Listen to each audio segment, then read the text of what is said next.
Start करते हैं। Next point है हमारा बैड डेट्स।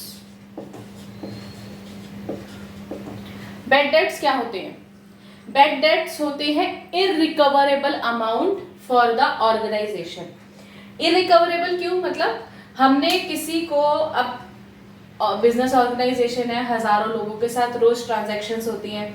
अब उन ट्रांजैक्शंस में से कई लोग पैसे दे पाते हैं, कई लोग नहीं दे पाते, कई लोग लेट देते हैं, तो ये सब चीजें चलती रहती है। तो कभी कभी ऐसा होता है कि किसी से हमने पैसे लेने थे और वो बैंकरप्ट हो गया और वो हमारे पैसे नहीं दे पाया, ठीक है, तो उस कंडीशन में वो जो अमाउंट होता है वो होता है बैड डेट्स। क्लियर एग्जांपल देती हूँ। मैंने राम से 5000 रुपीज लेने थे, ठीक है, राम ने मुझे 2000 रुपीज दिए और 3000 रुपीज नहीं दे पाया, वो बैंकरप्ट हो गया। अब उसके पास देने के लिए कुछ है ही नहीं है।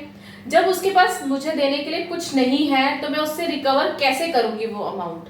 तो उस कंडीशन में जो 3000 रुपीज बचे थे, जो वो मुझे नहीं दे पाया था, वो क्या होगा?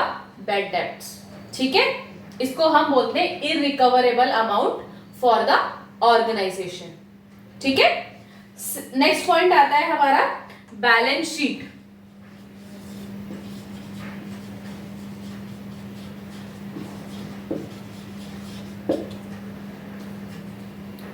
बैलेंस शीट क्या होती है? बैलेंस शीट वो डॉक्यूमेंट होता है जो एक ऑर्गेनाइजेशन की फिनेंशियल पोजीशन को दिखाता है, ठीक है। बैलेंस शीट पे हमारी दो साइड्स होती हैं, एक होती है लायबिलिटीज और एक असेट्स, ठीक है। असेट्स क्या है? वो एक ऑर्गेनाइजेशन की संपत्ति होती है जो कि ये बताती है कि ऑर्गेनाइजेशन के पास कितनी संपत्ति पड़ी है, ठीक है। लायबिलिटी साइड वो बताती है कि इस ऑर्गेनाइजेशन ने किसको पैसे देने हैं, कितनी लायबिलिटीज हैं उसके ऊपर।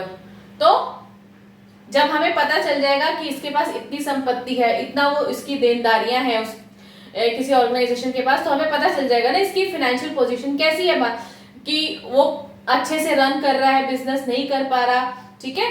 तो ये हमारी बैलेंस शीट बताती है financial position of the organization. Next आता है हमारे पास बुक वैल्यू। बुक वैल्यू क्या होती है? बुक वैल्यू होती है वो वैल्यू जिस पर हम अपनी बुक्स के अंदर किसी भी असेट को एंटर करते हैं। हमने एक मशीनरी खरीदी 5000 रुपीज की और हमने 5000 रुपीज एंटर कर दिया अपनी बुक्स के अंदर उस मशीनरी के, और अगले साल उसके ऊपर डेप्रिसिएशन लगा और उस मशीनरी की वैल्यू कम हो गई, तो हमारे पास, लेकिन हमारे पास जो बुक्स में हमारी एंट्री रहेगी उस मशीनरी की परचेज करने की, वो 5000 रहेगी, क्योंकि उस अमाउंट पर हमने उस मशीनरी को परचेज किया था। ऐसा भी हो सकता है कि अभी डेप्रिसिएशन नहीं लगा, हमने आज मशीनरी परचेज की, उसके 1 महीने बाद उस मशीन की वैल्यू जो है, प्राइस जो है वो बढ़ गया, 5300 रुपीज हो गया, ठीक है। अब मार्केट में उसकी वैल्यू 5300 रुपीज है, लेकिन हमने कितने में खरीदी? 5000 रुपीज में खरीदी, तो हम उसको अपनी बुक्स के अंदर 5000 रुपीज में एंटर करेंगे और वही उसकी बुक वैल्यू रहेगी। Clear my point? तो नेक्स्ट पॉइंट है हमारा डेप्रिसिएशन।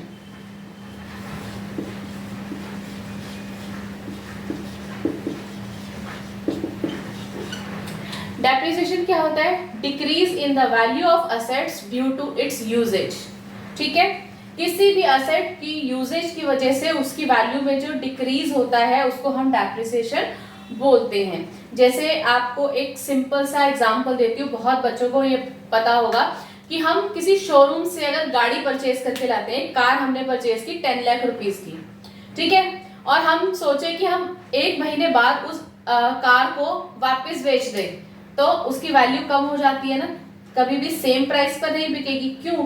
क्योंकि उसके ऊपर डेप्रिसिएशन चार्ज हो गया। 1 महीना आपने उस असेट को यूज कर लिया, उस कार को यूज किया, तो यूज करने की वजह से उसके टायर घिस गए, ठीक है, टायर घिसे या उसके दरवाजे पर कुछ स्क्रैच आ गया, उसका हैंडल थोड़ा लूज हो गया, नहीं भी, मतलब कुछ तो 19-20 का फर्क पड़ता है, जिसकी वजह से उस कार की वैल्यू डिक्रीज हो गई।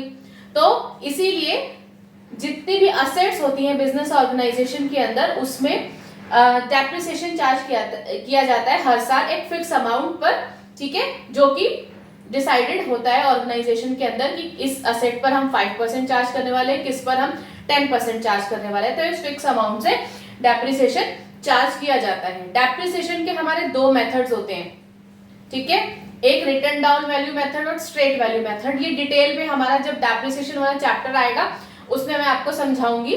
तो अभी के लिए डेप्रिसिएशन क्या है हमारा, वो अमाउंट जो कि किसी भी असेट में उसकी टूट फूट की वजह से कम हो जाता है, वो होता है डेप्रिसिएशन, ठीक है। Next point is entity.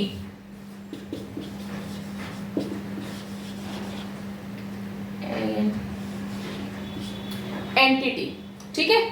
Entity क्या होता है, वो एंटरप्राइज, यानी कि जैसे मैंने भी आपको एग्जांपल दिया था लास्ट वीडियो में, एक कंपनी है जिसका नाम है ABC limited, ABC private limited, ठीक है ना। तो वो क्या है, वो एक एंटरप्राइज है, एंटिटी, बिजनेस एंटिटी है, जिसका ऑनर श्याम है, ठीक है।